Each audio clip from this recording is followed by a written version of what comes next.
Bueno, entonces el día de hoy vamos a trabajar escalas de temperatura y dilatación térmica. Entonces, ¿qué es la temperatura? La temperatura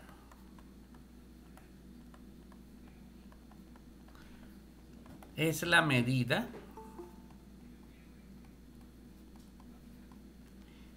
de la variación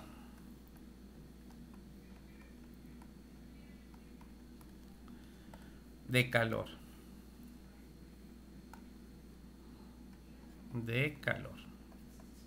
¿Listo? Entonces, si hay variación de calor, entonces existen las escalas de temperatura. Entonces, la temperatura es la medida de la variación de calor.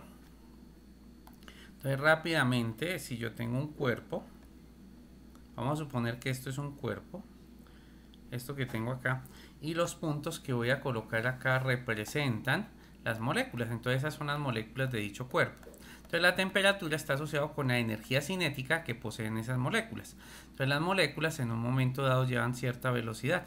Vamos a suponer que esta flecha representa la velocidad de las moléculas. Y las moléculas se mueven en forma aleatoria. Entonces, las moléculas tienen cierta velocidad y empiezan a chocar entre ellas. Se mueven en forma aleatoria. Entonces, esa velocidad que poseen las moléculas está asociada con la temperatura y con la energía cinética. Existe la energía cinética del sistema, donde, por acá, donde existe la energía cinética que es igual a 1/2 de la masa por la velocidad al cuadrado, que eso lo vimos el año pasado. Esto se llama energía cinética. Y a mayor energía cinética, pues mayor temperatura. Eso está asociado con la temperatura. Entonces, a mayor energía cinética, mayor temperatura. Entonces, la energía cinética es directamente proporcional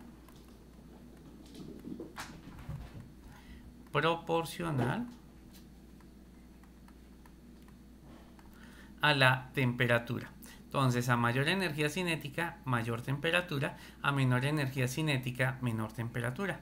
Entonces, eso quiere decir que si las partículas por alguna razón ganan velocidad, o sea, se mueven muchísimo más rápido, esto implica que poseen mayor temperatura. Entonces, si estas partículas aumentan su velocidad, está asociado con el aumento de temperatura. A mayor velocidad, pues mayor temperatura van a tener las partículas, y entre más rápido se muevan, mayor temperatura, como en unos videos que les facilité la semana pasada. Espero que los hayan visto y yo asumo que vieron, porque ahí se utilizó una simulación para explicar cómo es que se produce el aumento de temperatura cuando se le suministra calor al sistema. Espero que los hayan visto. Entonces, la energía cinética empieza a aumentar, por lo tanto, aumenta la temperatura. Bueno, hay algo que se denomina ley cero de la termodinámica. Existe algo que se llama ley cero. Entonces existe la ley cero de la termodinámica.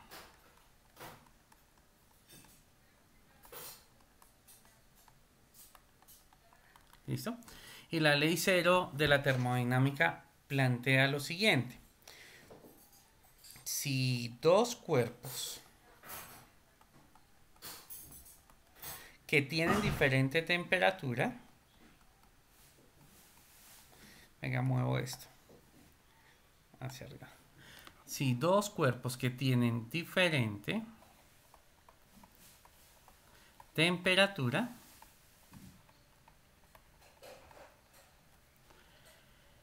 entran en contacto con un tercero después de un determinado tiempo,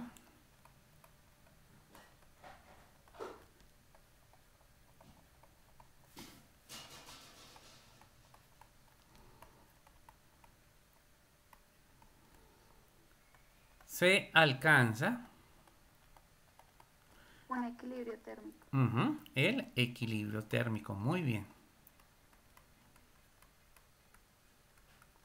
Y eso se conoce como la ley cero de la termodinámica. Entonces, cuando dos cuerpos entran en contacto, alcanzan lo que se denomina el equilibrio térmico. ¿Listo? Y el equilibrio térmico bien lo dice, ya no hay aumento o disminución de temperatura. Y a eso se le llama ley cero de la termodinámica. ¿Listo? Los termómetros funcionan bajo este principio. Los termómetros funcionan bajo este principio.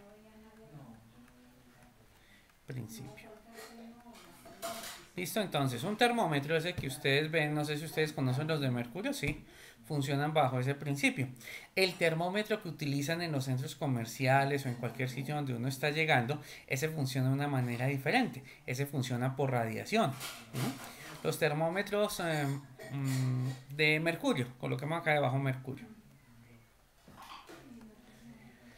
Los termómetros de mercurio funcionan bajo este principio. Los termómetros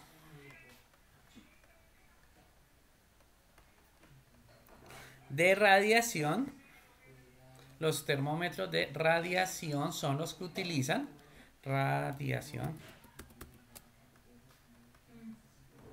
son los que utilizan en los centros comerciales. Esos termómetros que uno va a entrar y se lo colocan cerca, inmediatamente marcan la temperatura, se conocen como termómetros de radiación. Los termómetros de radiación miden la frecuencia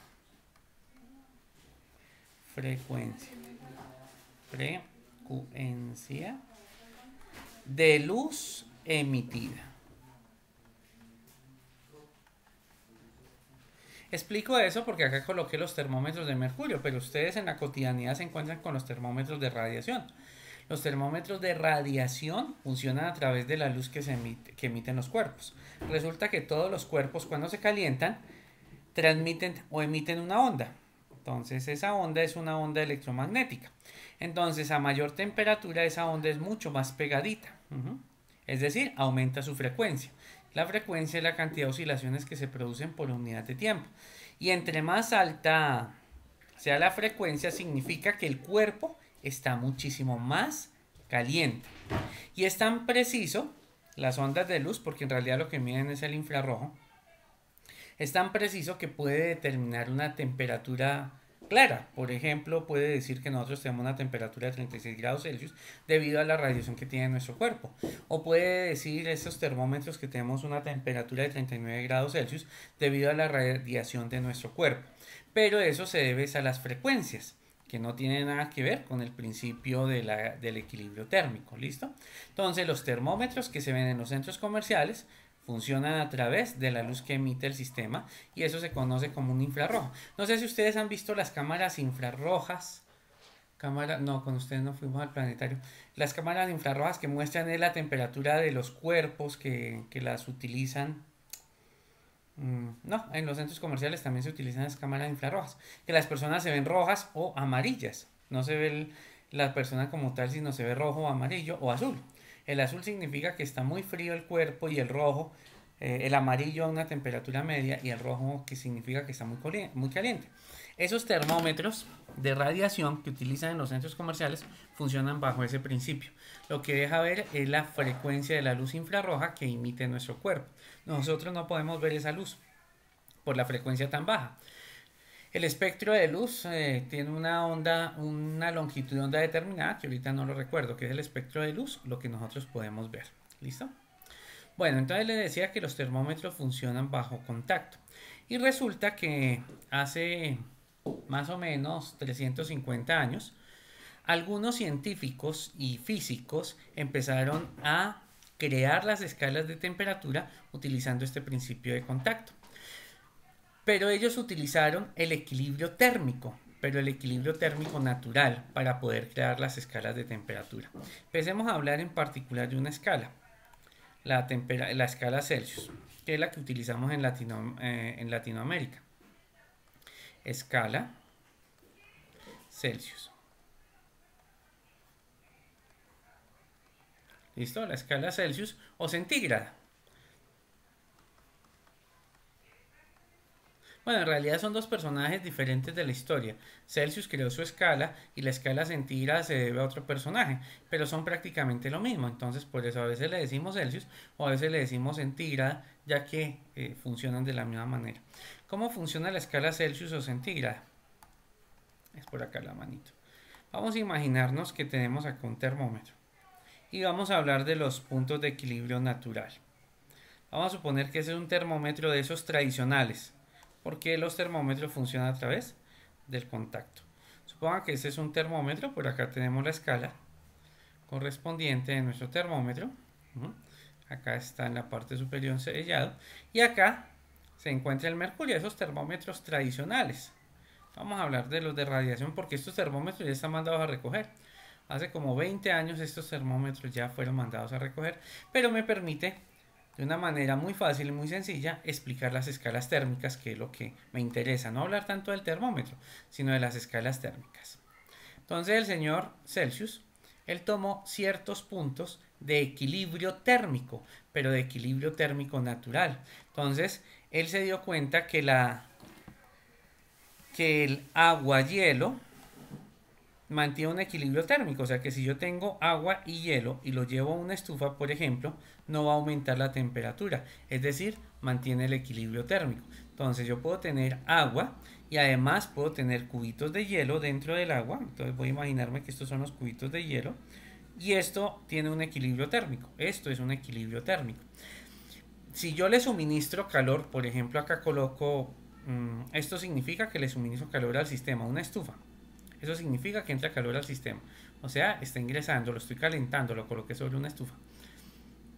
Esto va a permanecer en equilibrio térmico, no va a aumentar la temperatura. ¿Y en qué momento empieza a subir la temperatura? Hasta que todo el hielo se derrite.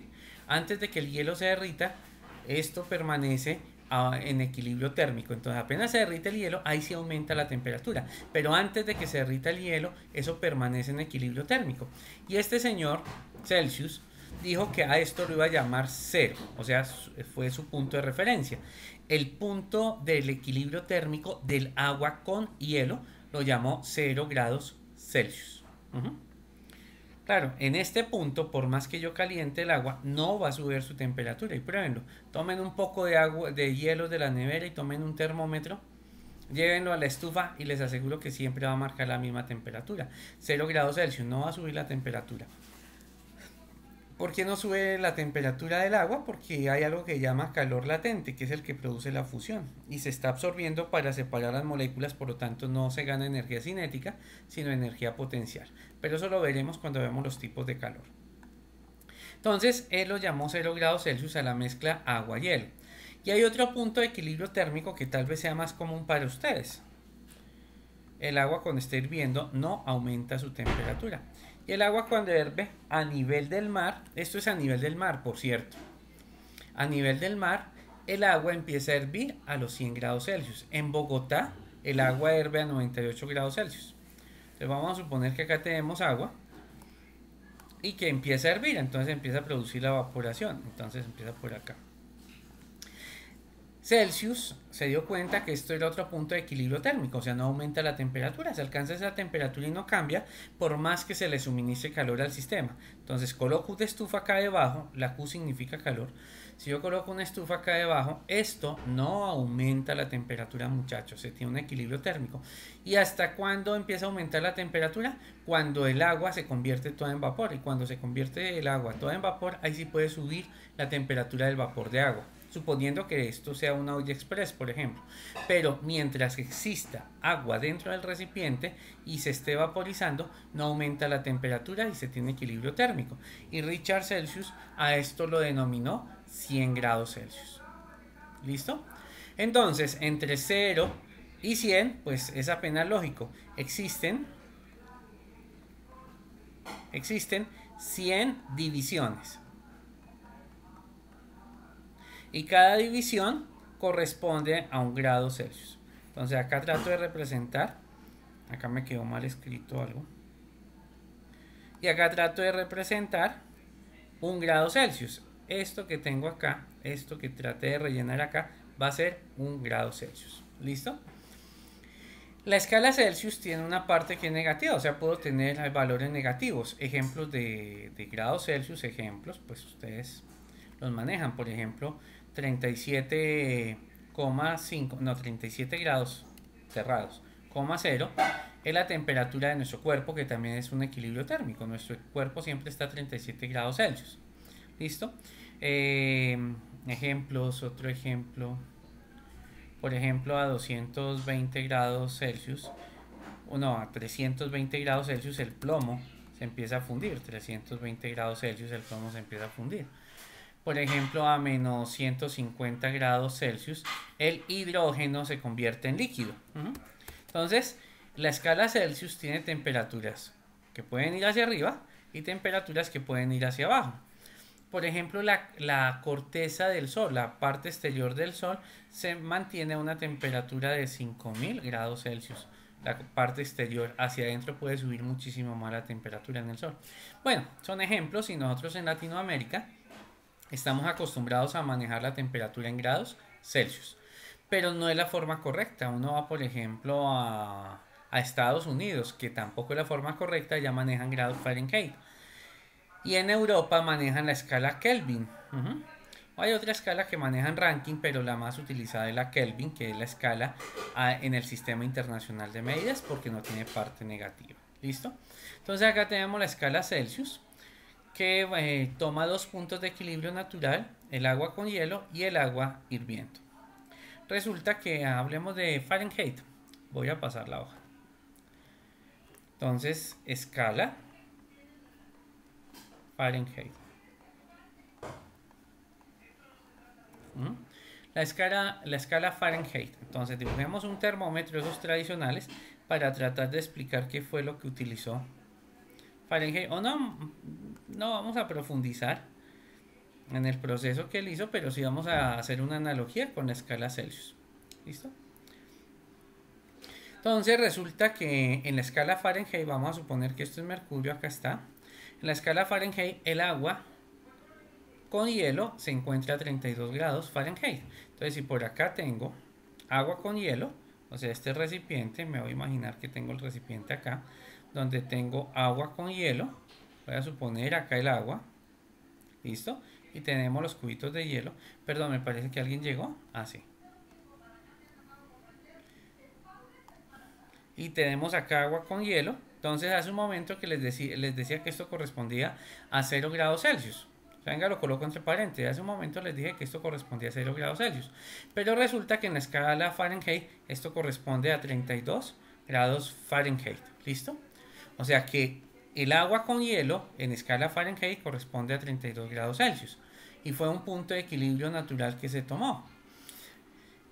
Agua con hielo. Fahrenheit, él tomó la temperatura de nuestro cuerpo como un punto de equilibrio natural. Celsius no lo tomó. Hace un momento les explicaba que Celsius había tomado los puntos del agua del equilibrio térmico. Pero Fahrenheit, utilizó la temperatura de nuestro cuerpo como un punto de equilibrio térmico.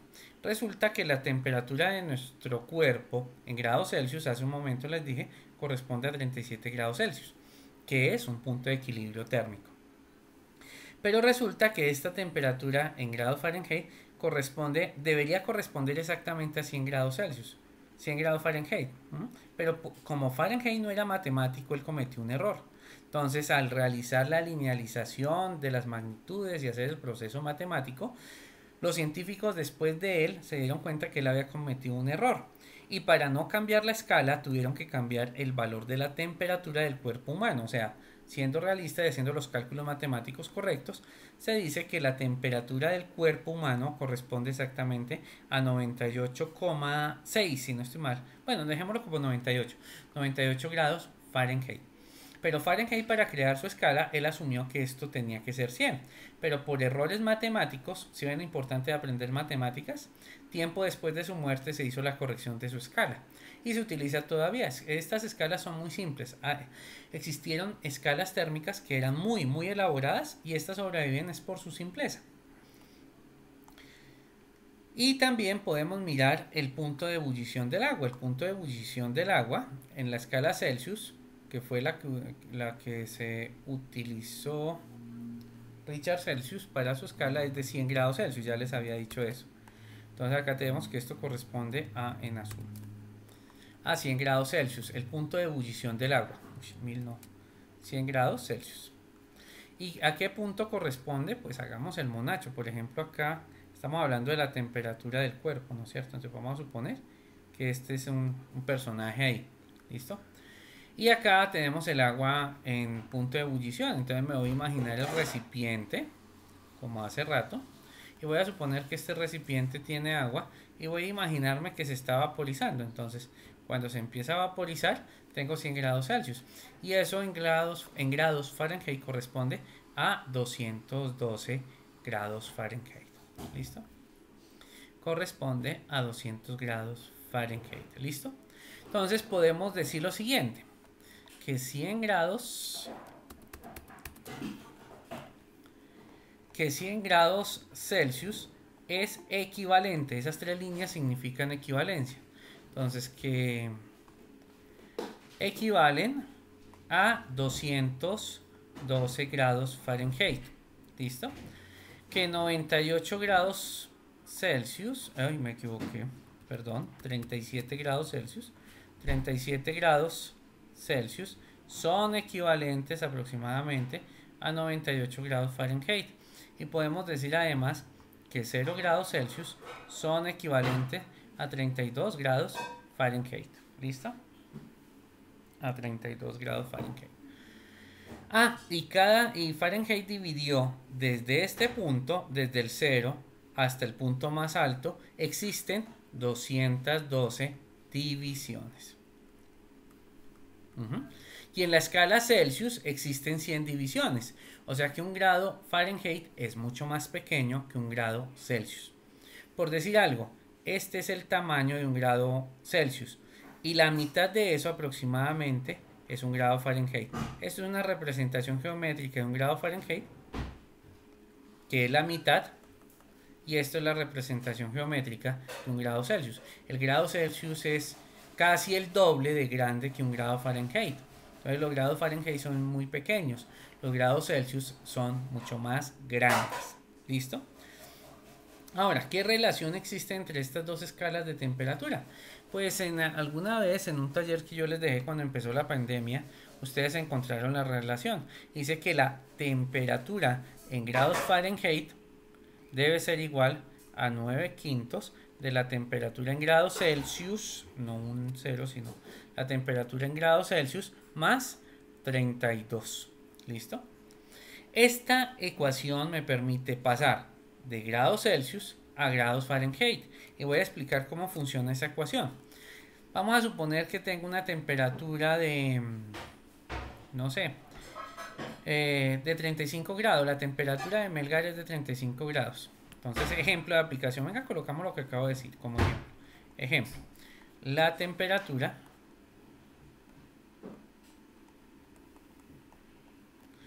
en la ciudad de Melgar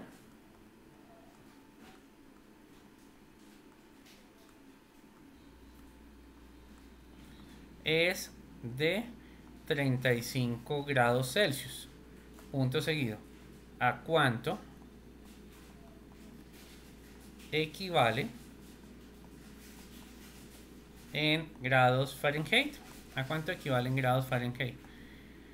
Entonces veamos a cuánto equivale en grados Fahrenheit. Pues para saber eso aplico esta fórmula que digo acá. Entonces quiero saber la temperatura en grados Fahrenheit. Entonces eso debe ser 9/5 de la temperatura de grados Celsius. Pero en este caso la temperatura en grados Celsius corresponde a 35 grados Celsius. O sea que acá van 35. ¿Listo? Más 32. Alguien que me ayude con una calculadora, que no tengo mi celular a la mano. Entonces les voy a decir qué deben hacer para que vayan haciendo el cálculo. Esto es 9 multiplicado por 35. ¿Sí? Y luego lo dividen entre 5. Y a ese resultado le suman 32. Ahí les dije el proceso para poder hacerlo. Entonces la temperatura en grados Fahrenheit debe ser igual a... ¿Cuánto? 95, claro, porque está cerca de la temperatura de nuestro cuerpo. Y recuerden que la temperatura de nuestro cuerpo es 98. Entonces esto da 95 grados Fahrenheit. Así es como funciona esta ecuación. Venga, la encierro porque esta es importante. Esa ecuación que acabo de encerrar es supremamente importante. Eso es como un Padre Nuestro. Uno se echa la bendición y hay que saberlo. La temperatura en grados Fahrenheit siempre será igual a 9/5 de la temperatura en Celsius más 32. Así funciona esa fórmula, como la acabo de aplicar acá. Ahora, ¿qué pasaría si se quiere hacer al revés? Es decir, pasar de Fahrenheit a Celsius. O sea, si me dan los 95 grados Fahrenheit, ¿a cuánto equivaldrá en Celsius? Pues resulta que existe el despeje de esa ecuación que está en la parte superior, que ya no la podemos ver. Y si yo despejo la temperatura en grados Celsius, eso siempre sería igual a 5 novenos, factor de la temperatura en Fahrenheit, en grados Fahrenheit, menos 32, porque pasaría al otro lado. Entonces, si entran en grados Fahrenheit, lo que va a salir son grados Celsius. Entonces veamos cuánto es el valor de la temperatura de nuestro cuerpo exactamente, porque no lo recordaba. Yo coloqué ahí 98 grados Celsius, pero es 98 algo. Vamos a ver cuál es la temperatura exacta en grados Fahrenheit. Entonces vamos a colocar acá como ejemplo 2. Número 2. Vamos a correr la pantalla. Listo, así con eso puedo escribir mejor en la tableta digitalizadora. Ejemplo número 2. La temperatura de nuestro cuerpo normal, coloquemos acá, normal de nuestro cuerpo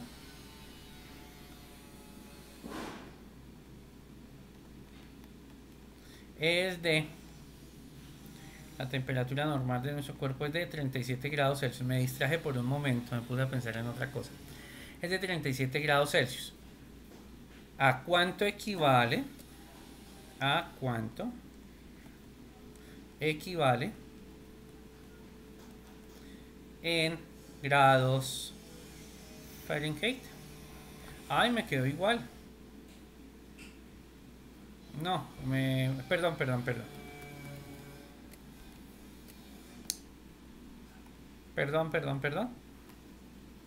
Quitemos esto. Y vamos a decir que es de 98. Vamos a ver si corresponde a los 37 grados Fahrenheit. ¿A cuánto equivale en grados Celsius?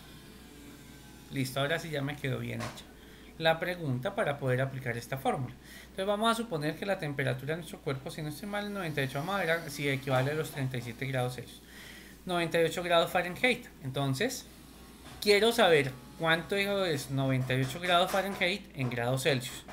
Para hacer eso, pues utilizo la ecuación que acabo de escribir acá. Entonces decimos que la temperatura en grados Celsius debe ser 5 novenos de 98 menos 32. Y el resultado de esto debe ser la temperatura en grados Celsius. Entonces, para que me ayuden, primero a 98, tomen su calculadora. A 98 réstenle 32. ¿Ya lo hicieron? 98 menos 32. Y a ese resultado multiplíquenlo por 5. 98 menos 32 igual. Les dio un número. Ese número multiplíquenlo por 5. Y dividan ese resultado entre 9. ¿Cuánto les da? 36,66. O sea que los 98 grados Celsius le falta un poquito más para saber cuánto es exactamente la temperatura en grados Celsius. Es como 98,15, 16, no lo recuerdo muy bien. Y esta temperatura nos quedó en grados Celsius. Así es como funcionan estas ecuaciones. Entonces voy a encerrar esta también. Espero que ustedes estén tomando nota. Listo, ahí tenemos esta segunda ecuación que nos permite hacer la conversión. Listo, ahí están las dos fórmulas que nos permiten pasar de bien sea de una escala a la otra. Entonces vamos a hacer una anotación. Esta fórmula me permite pasar de temperatura en grados Celsius a temperatura en grados Fahrenheit. Esta fórmula que acabo de escribir. Y esta fórmula que tengo acá nos permite pasar la temperatura en grados Fahrenheit. Acá me faltó grados. Listo. La temperatura en grados Fahrenheit a temperatura en grados Celsius. Entonces ahí tenemos esas ecuaciones importantes, anótenlas, ténganlas a la mano, alguna cosa muy importantes cuando uno hace conversión de escalas de temperatura. Existe otra escala de temperatura que la hizo Lord Kelvin. Lord Kelvin no tenía la intención de encontrarse con una escala de temperatura, sino lo que sucedía es que en la época de ellos, pues los termómetros estaban hechos en alcohol, su base era alcohol, y resulta que el alcohol por encima de los 80 grados Celsius se convierte en vapor. O sea que un termómetro de alcohol no puede medir la temperatura de ebullición del agua, simplemente el alcohol se convierte en vapor y ya deja de funcionar porque tiende a ocupar el máximo volumen posible, ya que se convierte en un gas. Entonces Kelvin lo que quería era crear un termómetro que permitiera medir temperaturas extremadamente altas o extremadamente bajas. Y él realizó algo que se conoce, perdón, paso la hoja, algo que se llama, inventó o intentaba crear algo que se llamó termómetro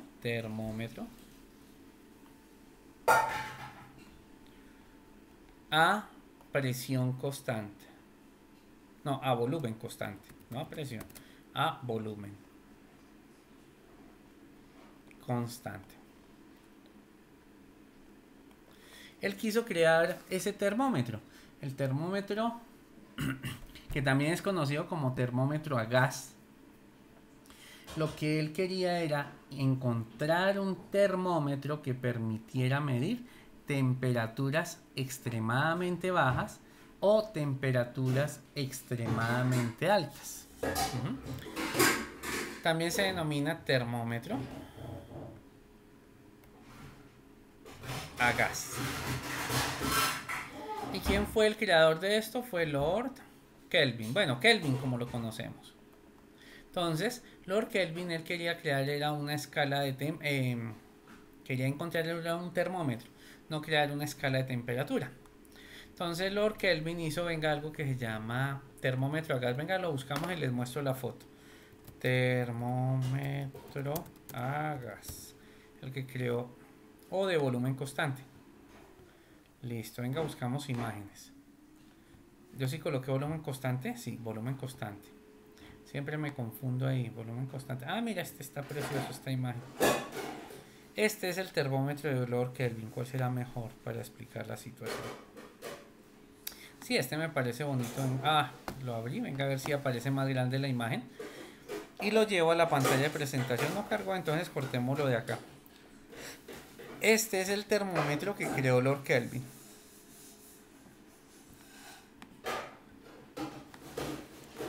Este es el termómetro a volumen constante. Entonces Lord Kelvin llenó esto con esto es una manguera flexible como aparece acá, y esto que está acá adentro hay mercurio, Hg o mercurio, venga, escribimos la palabra. Esto está lleno de mercurio. Y acá tiene un gas cualquiera, un gas que está presente acá. Entonces resulta que esto es un baño de María, como cuando uno calienta leche para bebés. Entonces coloca el biberón dentro de agua, eso se llama baño de María. Entonces acá esto es un recipiente lleno de fluido que está a una temperatura y a su vez calienta el gas. Entonces Lord Kelvin, él sabía algo de química, él más que físico fue químico. Y Lord Kelvin decía que si yo tengo acá el gas, las moléculas del gas cuando se calientan empiezan a ganar energía cinética, ¿no es cierto? Entonces el gas se expande rápidamente acá donde lo estoy pintando. Entonces esos punticos representan las moléculas de gas. Y acá empiezan a ejercer presión. Nosotros ya vimos la definición de presión. Entonces acá en la parte superior del mercurio se empieza a producir presión. Entonces empieza a existir presión. Y la presión empieza a aumentar. Me quiero mal dibujar esas flechitas. Acá dibujamos solamente una y bien grande que represente la presión. Entonces acá se empieza a generar una presión debido a la presencia de las moléculas que están acá. Entonces si se calienta el gas, la presión en la parte superior del mercurio empieza a crecer. ¿Y qué sucede? Pues el mercurio es desplazado. Así como aumenta la presión acá, el mercurio empieza a ser desplazado. Y Lord Kelvin lo que medía era la altura que tenemos acá. Y esta altura está asociada con la energía. ¿Se acuerdan que hace rato les decía que la temperatura está asociada con la energía? Entonces, gracias a la altura se puede medir la energía potencial, que esto es masa por gravedad por altura, y que esto debe ser equivalente a la energía cinética, ya que la energía no se crea ni se destruye, solamente se transforma, donde la energía cinética es igual a 1/2 de la masa por la velocidad al cuadrado.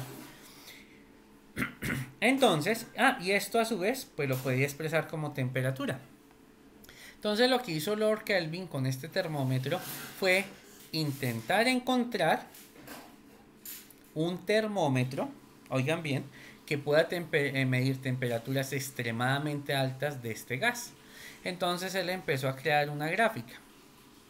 Lord Kelvin empezó a hacer la siguiente gráfica. para poder crear su escala de temperatura. Entonces él colocó por acá, en la parte superior, empezó a medir la presión.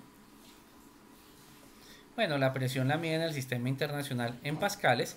Y como les dije, Lord Kelvin no quería crear una escala de temperatura. Entonces, por acá él medía la temperatura, pero la medía, miren, en grados Celsius. Entonces, Lord Kelvin empezó a fijarse acá. Tengo una determinada presión. Acá la temperatura, como está en Celsius, acá debe corresponder a 0 grados Celsius. ¿Oyeron? Acá está 0 grados Celsius. Entonces, él tomaba diferentes tipos de gases acá y los calentaba. Y eso generaba unas gráficas particulares. Entonces, por ejemplo, un gas puede generar una gráfica de este tipo. Entonces, a medida que la temperatura aumenta, la presión empieza a aumentar, como ya les dije. ¿Listo?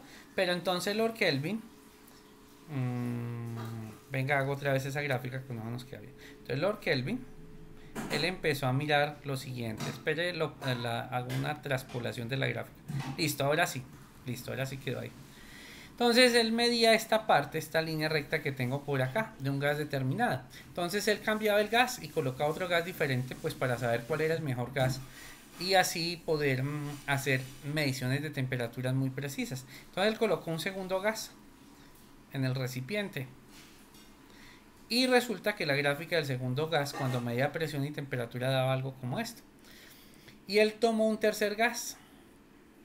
Y bueno, en realidad no tomó un tercer gas, no, tomó muchísimos gases. O sea, este experimento él lo hizo muchas veces, ¿listo? Y hizo la gráfica de cada uno de estos. Pero él empezó a observar que si él hacía la extrapolación de las gráficas de todos los gases, extrapolación es esta parte que está acá. Eso es la extrapolación. La gráfica, él tomaba datos desde 0 hasta cierta temperatura, pero todo iniciaba desde 0, o sea, desde acá. Todas las mediciones iniciaban desde 0. Entonces él hizo la extrapolación utilizando matemáticas y se dio cuenta que si la presión seguía disminuyendo, la temperatura iba disminuyendo y llegaba a un punto donde la presión es 0. Entonces, listo, él se daba cuenta que todos los gases convergen en esa temperatura acá, donde la presión se hace 0. Acá la presión es igual a 0.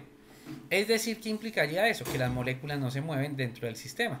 Entonces las moléculas no se mueven acá en el tubo cuando la presión se hace 0, o sea, cuando ya deja de golpear acá la parte superior del mercurio.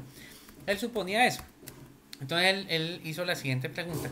¿A qué temperatura corresponde cuando la presión es 0? Obviamente él no podía llegar a una temperatura tan baja donde la presión se hacía 0. Es más, todavía la humanidad no es capaz de llegar a una temperatura tan baja. Las leyes de la física cuántica dicen que es imposible obtener una temperatura tan baja donde las moléculas, en teoría, quedarían completamente quietas, porque no generan presión acá en la parte superior del mercurio. ¿Listo? Entonces él se preguntó, bueno, ¿y qué temperatura es esa? Y él se dio cuenta que todos los gases convergen a la misma temperatura, 212,15 grados Celsius. Él se dio cuenta de eso. Bueno, pasó un tiempo, él trataba de construir su termómetro y algún científico, Lord Kelvin no era científico, él solamente era ingeniero y quería crear un termómetro, quería llenarse de plata con algo nuevo, inventar algo. Hubo unos científicos que miraron el estudio que hizo Lord Kelvin para poder calibrar su termómetro y se dieron cuenta que Lord Kelvin se encontró con algo extraordinario, que hoy en día es una de las bases de la termodinámica. Lord Kelvin, sin querer, se encontró con la temperatura teórica más baja que puede existir en el universo. Y como es la temperatura más baja que puede existir en el universo, los científicos, en honor a este personaje, lo llamaron 0 Kelvin, a esa temperatura tan baja. Pero repito, Lord Kelvin no quería encontrarse con la temperatura de la escala, con esta escala de temperatura. Simplemente él quería crear su termómetro que pudiera medir temperaturas extremadamente bajas o temperaturas extremadamente altas. Y él, sin querer, se encontró con este fenómeno.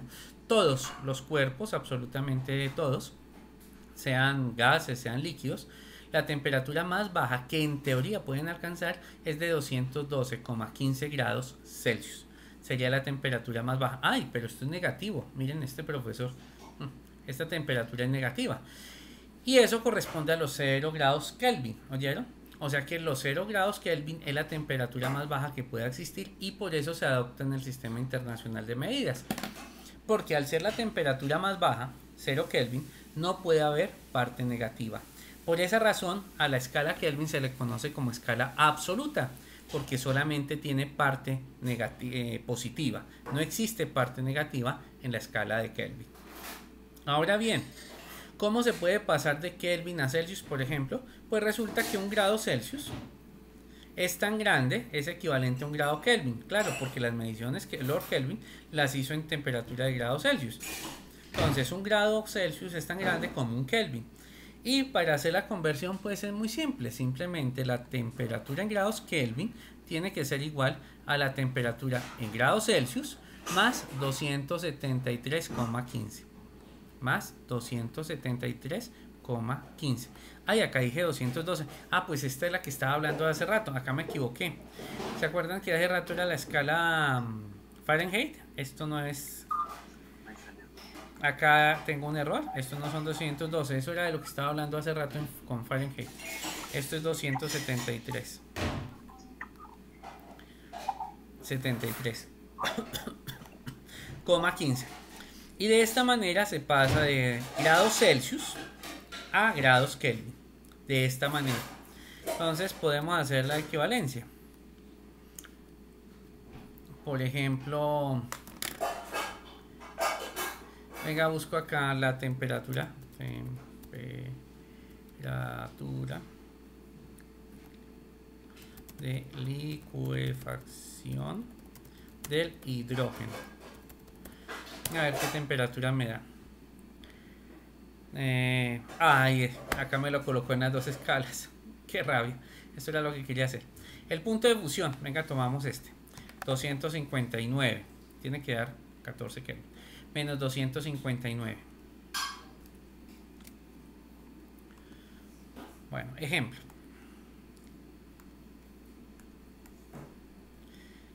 Ejemplo. ¿Listo?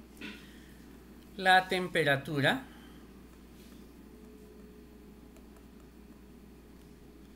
de licuefacción del hidrógeno es de menos 259 grados Celsius aproximadamente. Eso depende de la presión, depende de otros valores, pero aproximadamente en menos 259. ¿Qué es licuefacción? Se convierte en sólido.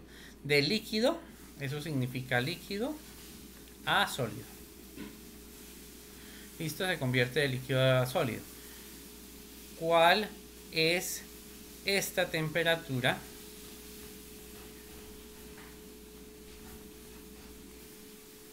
En Kelvin. ¿A cuánto equivale esa temperatura en Kelvin? Pues utilizamos esta ecuación que está acá. Entonces decimos que la temperatura en Kelvin, que es lo que quiero averiguar, debe ser la temperatura en grados Celsius. Y la temperatura en grados Celsius es menos 259 grados Celsius. Quitemos los grados Celsius. Menos 259 más 273,15. ¿Listo? Entonces la temperatura en Kelvin, ¿a cuánto equivale? Alguien que me ayude con esa operación que está propuesta acá. 273,15 menos 259, ¿cuánto les da?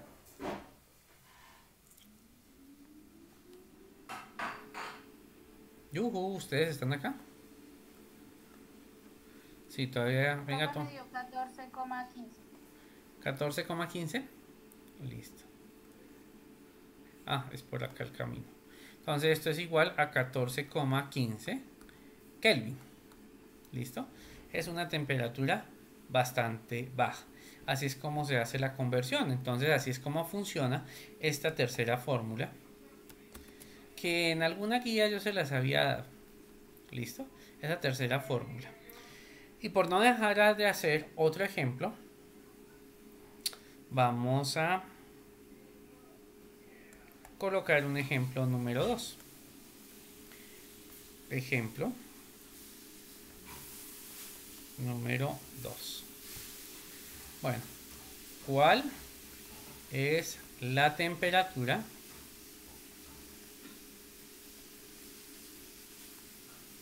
en Kelvin de la corteza del Sol. Coloquemos eso en pregunta. Hace rato les dije la temperatura, son 5000 grados Celsius. ¿Listo? Esa es la temperatura de la corteza del Sol, 5000 grados Celsius. Entonces pasemos eso a escala Kelvin. ¿Cómo se hace? Entonces la temperatura en Kelvin debe ser igual a la escala de Celsius, o sea 5000 más 273,15. Entonces la temperatura en Kelvin, bueno, acá no se necesita calculadora, da ya 5273,15 Kelvin. Observen que yo no coloco así, grados Kelvin, eso es un error, nunca se escribe grados Kelvin, simplemente se escribe Kelvin. ¿Oyeron? Y la T mayúscula, bueno, la he utilizado todo el trayecto para representar las temperaturas, pero resulta que la T mayúscula se utiliza para representar la temperatura en Kelvin y la T minúscula se utiliza para representar la temperatura en grados Fahrenheit o grados Celsius. Bueno, eso con respecto a las escalas de temperatura. Como les dije, nosotros el día de hoy vamos a ver algo que se llama expansión térmica o dilatación térmica. Entonces voy a colocarlo así, expansión térmica.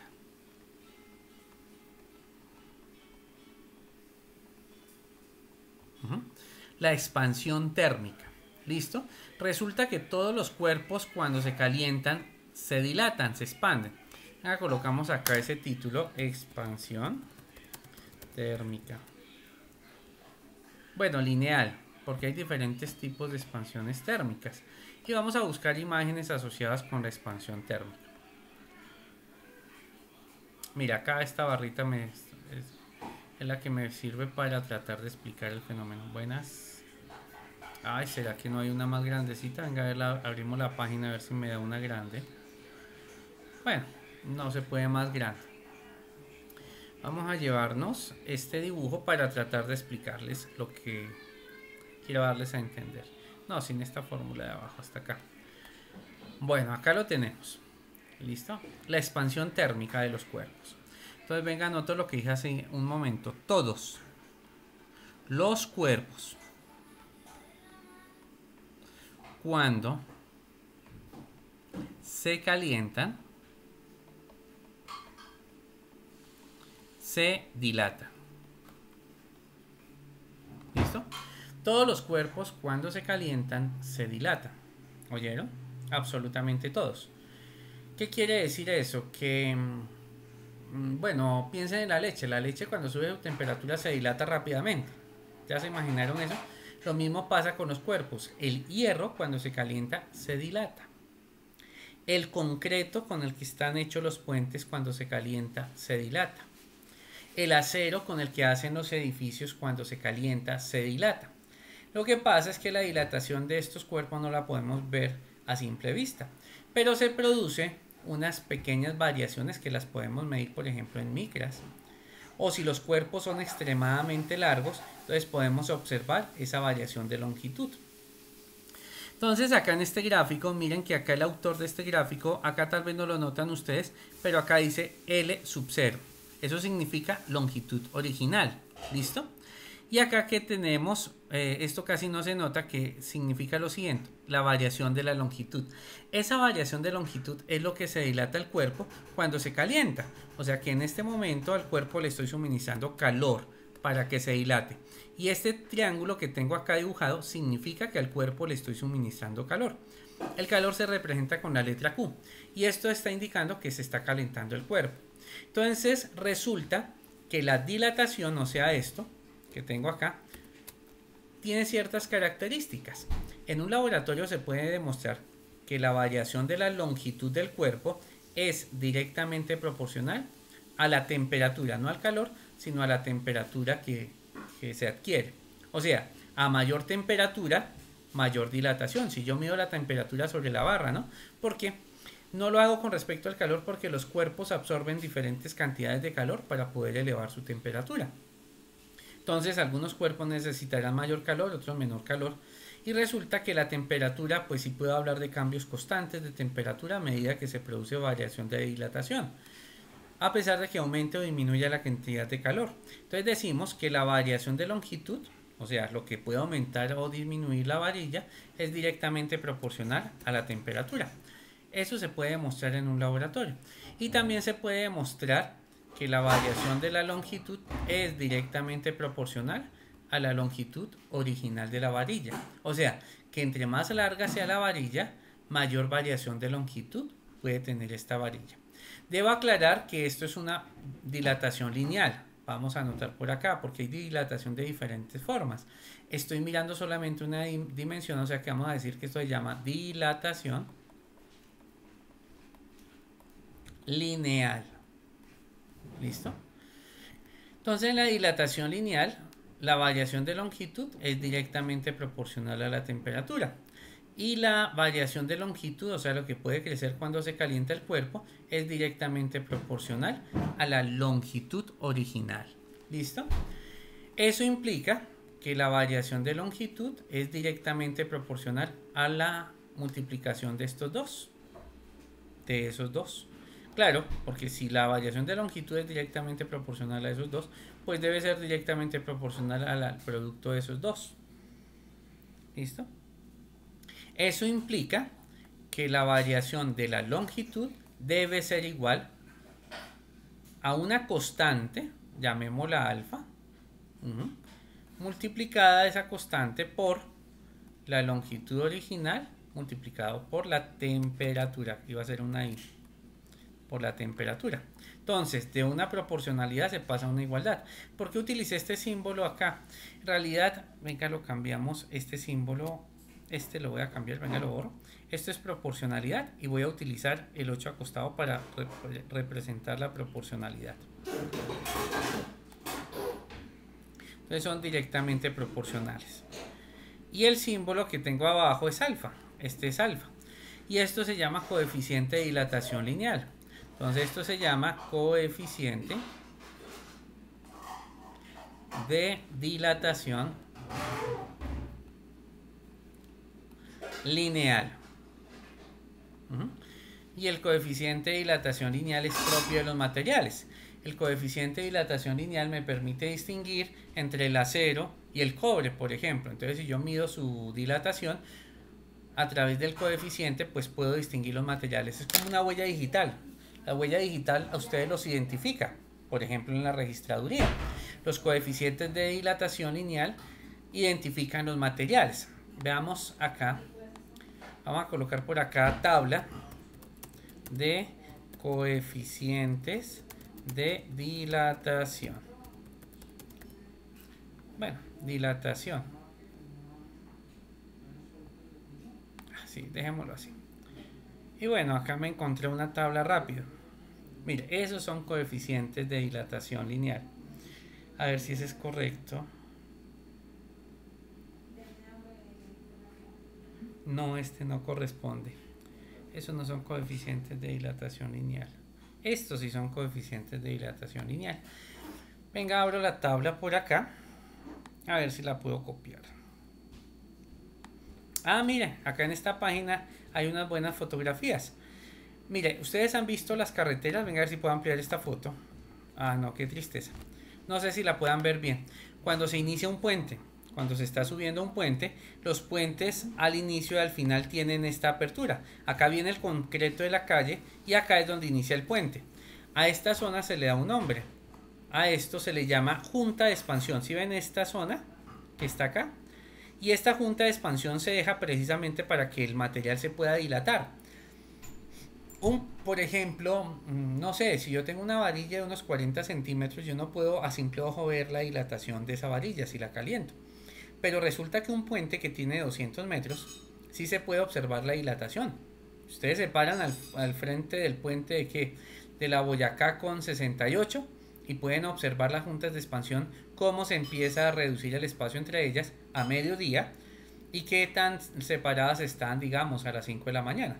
Bueno, no hagan eso porque de pronto les puede suceder algo, pero eso es lo que corresponde a las juntas de expansión. Lo que escucharon es el timbre acá de la casa. Entonces, este espacio es para que se puedan dilatar los materiales. ¿Qué pasa si un ingeniero no deja las juntas de expansión? Cuando se dilata el material, se empieza a fracturar. Y si se fractura, pues se daña el puente y se cae. ¿Listo? Entonces las juntas de expansión se tienen que dejar. Acá hay otras juntas de expansión. ¿Han visto ustedes los rieles? Mire, ahí tenemos una junta de expansión. Perdón, un segundo, muchachos. Perdón un segundo que parece que me necesitan. Perdón un segundo. Perdón, mis apreciados estudiantes. Perdón un segundo. ¿Qué? El chico de las ventanas, el de acá de la puerta. Ay, amor, pues... ¿Vemos el de atrás? Sí, dígale que cuánto nos cobra. Sí, llévelo y muéstrele.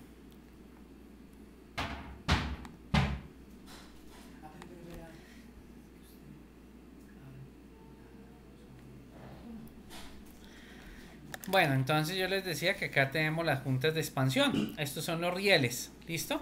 Entonces los rieles acá en esta zona tienen una junta de expansión, ¿sí lo ven? Acá esto corresponde a juntas de expansión. ¿Qué pasa si no se dejan esas juntas de expansión? Venga a ver si encuentro una fotografía por acá de lo que sucede cuando no se dejan las juntas de expansión. No, no hay ninguna.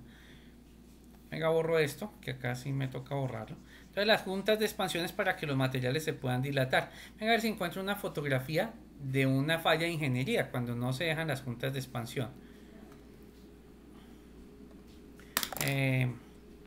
Línea de ferrocarril deforme por calor. A ver si encuentro una imagen de esas. Mira, esto es lo que sucede cuando no se dejan juntas de expansión. No sé si ustedes puedan ver la imagen. Espera, la ampliamos a ver. Entonces, como se dilatan los materiales, pues se tienen que dejar las juntas de expansión. Mira, así debe ser, perfecto, alineadas. Pero cuando no se dejan las juntas de expansión, cuando se dilata el material, se empieza a deformar. Esto es debido, mira, acá están hablando del coeficiente de expansión térmico del acero, mira. Entonces esto es una falla, un ingeniero que no conozca esto y esté haciendo una obra, pues metió la pata. Mira lo que sucede, se debilita el sistema. Esto es una cosa impresionante. Mire cómo se deforma. Son tan grandes las fuerzas moleculares que producen este tipo de deformación. Miren cómo se deforma un riel si no se dejan las juntas de expansión, si no se le permite que se expanda. Entonces, eso es un problema serio en el mundo de la ingeniería. Y acá están hablando de que la variación de temperatura no es muy alta, 27 grados Celsius. Y con 27 grados Celsius, miren lo que significa, lo que le sucede a los rieles de un tren. Entonces, por esa razón es que se dejan las juntas de expansión para evitar este tipo de problemas. Un ingeniero civil tiene que manejar muy bien esto. Lo mismo cuando se construyen rascacielos, edificios muy altos. Los edificios modernos, si ustedes se han fijado, se les ven las vigas. Sí, las vigas de construcción, se ven las vigas por fuera, que son metálicas. Y si ustedes se fijan, nunca utilizan una viga con una longitud estándar. Pegan varias vigas y entre las vigas dejan espacios entre ellas. Eso es para que cuando en un momento dado el edificio, los materiales se dilaten, no se fracturen y no les empiece a suceder lo que le sucede al riel del tren, que se empieza a deformar. Para eso sirven las juntas de expansión. Espero que me estén entendiendo. ¿Listo? Entonces miren, estos son problemas de ingeniería y se tiene que dejar esto, las juntas de expansión. Venga a ver una mejor foto. Mírenlas acá, las juntas de expansión es para evitar que se deformen los rieles, para que no suceda ese fenómeno. Lo mismo sucede con los puentes.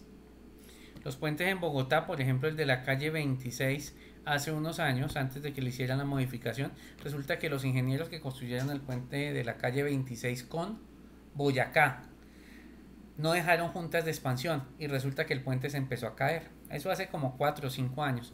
Fue una falla de ingeniería, pero entonces ¿qué tipo de ingenieros son los que tienen que ni siquiera en el colegio vieron eso? Imagínense, no dejaron las juntas de expansión y el puente se empezó a caer, tuvieron que tumbar un pedazo del puente para abrirle las juntas de expansión y dejarlo funcional, o si no, el puente se hubiera caído por completo. Entonces de esa manera funcionan las juntas de expansión. Y les estaba hablando hace un momento que existe algo que se llaman tablas de coeficientes de dilatación. Mírenlas acá. Venga, me trasteo que esto era lo que yo en realidad quería mostrarles a ustedes. Entonces estas son, traigo acá la foto y acá tenemos los coeficientes de dilatación que son propios de los materiales. Cada material se diferencia de otro debido a su coeficiente de dilatación. Entonces, por ejemplo, el acero, el aluminio, 23 por 10 a la 6, ese es el coeficiente de dilatación. El acero, 11 por 10 a la menos 6, son los coeficientes de dilatación de algunos materiales. ¿Oyeron? Que estos corresponden a alfa. Miren acá, alfa, ¿sí lo ven? Miren, que es el alfa que yo tengo acá, por eso utilicé ese símbolo. Entonces, el coeficiente de dilatación se mide en grados Celsius a la menos 1, es como el inverso de la temperatura. ¿Listo? Y eso es propio de cada material. Entonces sigamos con este análisis matemático. Estos son los coeficientes de dilatación, sigamos. Entonces, ¿qué es una variación? Esto que tengo acá, pues debe ser la longitud final menos la longitud original, debe ser igual a alfa, factor de la longitud original, por la temperatura. ¿Listo? Y vamos a despejar la longitud final que puede tener la varilla. Entonces, la longitud final debe ser igual a la longitud original, porque como está restando, pasa al otro lado del igual a sumar, más el coeficiente de dilatación, factor de el coeficiente de la longitud original por la temperatura. Acá se puede factorizar, entonces decimos que la longitud final debe ser la longitud original factor de 1 más alfa por la temperatura. Y esta expresión que tengo también es importante, la voy a encerrar. Es la forma como se calcula la longitud final de una varilla. Y esta también se utiliza, esta expresión que tengo acá, también se puede utilizar. ¿Listo? De esta manera se puede calcular la longitud final de un material. ¿Listo? Utilizando esas ecuaciones que tenemos ahí. ¿Listo? Bueno, muy bien, espero que hayan visto los ejemplos que tenemos y ya para cerrar la clase de hoy vamos a hacer un ejemplo de cómo funciona el coeficiente de dilatación. Ejemplo.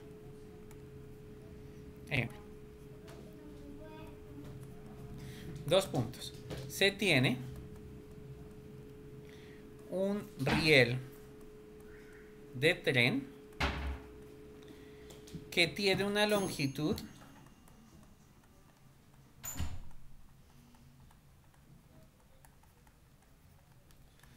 de 25 metros. Perdón un segundo, muchachos. Perdónenme un segundo, ya continúo con el ejemplo. Perdón un momento que algo pasa. ¿Quién timbra? Pero timbraron, ¿no es cierto? Sí.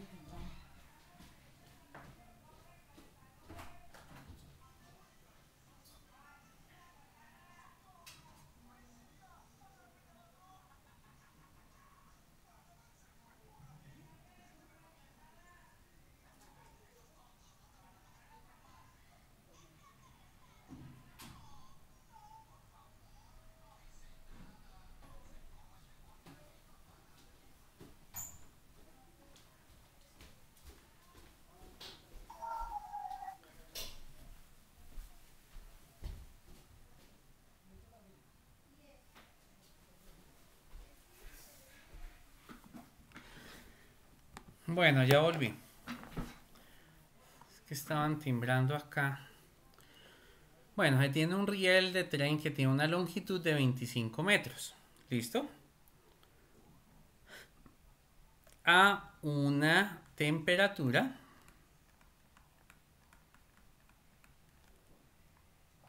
de 0 grados Celsius. Punto seguido. ¿Cuál es la longitud del riel a una temperatura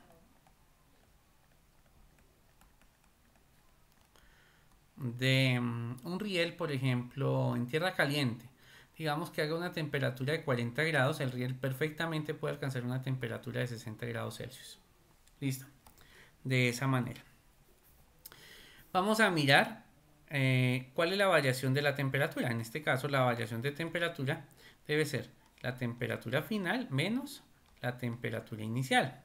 En este caso, la variación de temperatura, la final, 60 grados Celsius, menos la inicial, 0 grados Celsius. Y esto va a ser la variación de la temperatura, 60 grados Celsius. Eso es lo que voy a colocar acá. ¿Listo? Ahí lo que acabo de encerrar. Y ya tenemos todo lo necesario para poder resolver esta situación problema. Entonces vamos a escribir acá. La longitud final del riel debe ser la longitud original factor de 1 más el coeficiente de dilatación del riel, que está hecho en acero, por la temperatura. Listo, empecemos a sustituir. La longitud final debe ser la longitud original, que es de 25 metros, multiplicado por 1 más el coeficiente de dilatación. Pero el coeficiente de dilatación del acero, mírenlo acá, 11 por 10 a la menos 6. Entonces esto es más 11 por 10 a la menos 6. Y esto que tengo acá va a estar multiplicado por la variación de temperatura. Esto en realidad es variación de temperatura. Venga, hago la corrección. Variación de temperatura. Y la variación de temperatura en este caso es 60. Y cierro. Entonces alguien que me ayude con la operación. Para hacer esta operación, primero realicen lo que está acá. Multipliquen esos dos. 11 exponente, ustedes escriben así en su calculadora, 11 exponente menos 6 por 60. Y me dicen cuánto les da esa multiplicación. Bueno, les va a dar un valor y a eso le van a sumar después 1. Si vieron como lo escribí acá, así ustedes lo escriben en la calculadora. Entonces escriben 11, o algunas calculadoras tienen esto, por 10 de esa manera, ¿sí ven? Entonces 11, presionan esta tecla, menos 6 por 60. Más 1. ¿Ya lo hicieron? Y eso lo multiplican por 25. Y cuando tengan ese resultado me dicen cuánto es. ¿Cuánto es? Voy a traer mi calculadora. Perdón.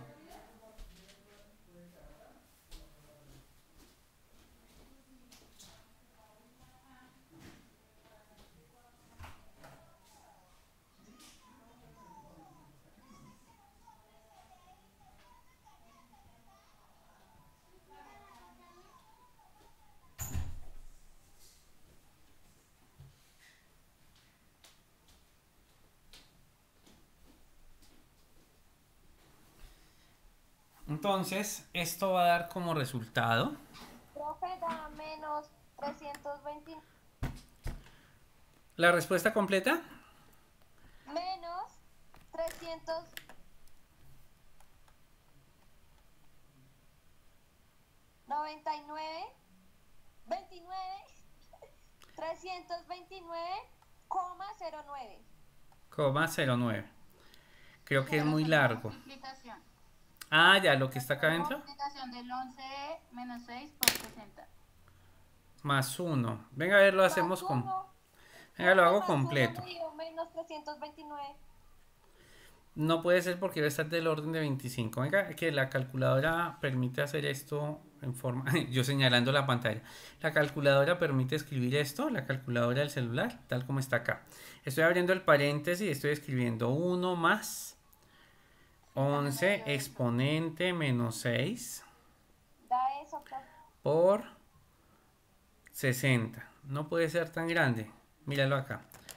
Ay, como quisiera mostrarle lo que me da acá en pantalla. Voy a instalar un simulador de calculadora. Con eso ustedes pueden ver esto. Esto da como resultado 25,016. O sea que en 25 metros el riel ha crecido más o menos casi 1 centímetro. Esto es 1,6 centímetros en 25 metros. Una pregunta. ¿Cómo hizo eso? 10 más 1. Ya le metí todos los datos a la calculadora. Venga. Ah, pues busquemos por acá en internet. Venga, buscamos, espera, a ver. Calculadora científica en línea. Es que no tengo calculadora acá en este Windows. Se la quité. Bueno, venga, a ver, la hacemos acá. Nosotros tenemos que esto es 25. Ay, quite de acá. Porque no me deja seguir. Ahí digámoslo aceptar a ver si me deja trabajar. No, sí. Entonces esto es 25. 0. Acá 25, ¿no es cierto? Por. Abro un paréntesis. 1 más. Luego sigue 11 exponente a la menos 6. Y acá donde tengo el exponente. Creo que Míralo no es acá. esa E chiquita que está allá arriba. Sí, es la que está al lado, creo que del pi. No, ese significa Euler. Tiene que ser una E Eso mayúscula. no me dio. Yo también puse ese. Yo también, ¿verdad? Hola, acá donde está esa tecla. En esta calculadora. Tiene que ser este. Logaritmos. Hola, tan feo. Tengo una calculadora y no tengo para colocar el exponente. Profe, ¿y no es eso que tocaste ahí el 10 y sale una E y una X arribita? Sí, es que le doy acá y mira lo que me hace. Me coloca. Ah, ya. Tienes toda la razón. Entonces, ya entendí. Entonces le coloco es esta. Así, mírala. Esta, a la menos 6. ¿Será que me lo acepta así? O si no, ah, sí, lo está asumiendo. Ahí arribita me está mostrando pantalla. Va así. Y esto multiplicado por, ¿cuál es? ¿Qué va ahí? La temperatura, 60. 60. Listo. 60 más 1. Ah, no, mire, me lo tomó como parte del exponente. Me va a tocar acá en esta calculadora colocar doble paréntesis, uno acá. Cierro este. Ahora sí le doy multiplicar. A ver si me lo toma por 60. Listo, ahora sí me lo tomo en forma correcta. Mírenlo acá.